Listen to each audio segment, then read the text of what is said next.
Hi everyone, in front of me I've got a Redmi 12 and let me share with you how to block a number on this device.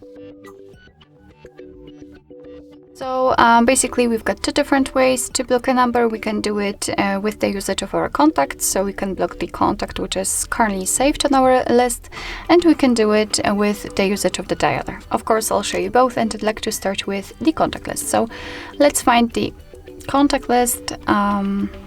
Let's tap on contacts. Alright, and find the contact you'd like to block and tap on it. So let me pick Harry, for example. Tap on the three dots icon and tap on block numbers. Tap on block it, and as you can see we've got this information, what is more this characteristic icon, which simply means that from now on your device will block all incoming calls and messages from this number. Of course you can unblock it the same way right here, but let me leave it like this. We will check if it will appear on the blacklist.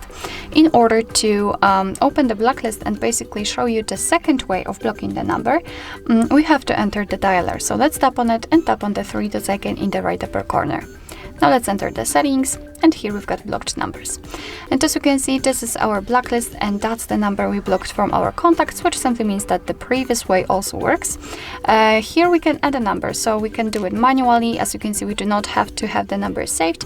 Just enter it here, or you can paste it if you've got it copied and tap on block. And your device will immediately apply it to the blacklist. What is more, here we've got the unknown option. We can turn it on and off just by using the switcher, and it simply means that your device will block all incoming calls from unidentified callers. Up to you if you want to use it, and if you want to unblock the number, simply tap on this X button right next to it. Alright, so that will be all. Thank you so much for watching. I hope that this video was helpful, and if it was, please hit the subscribe button and leave the thumbs up.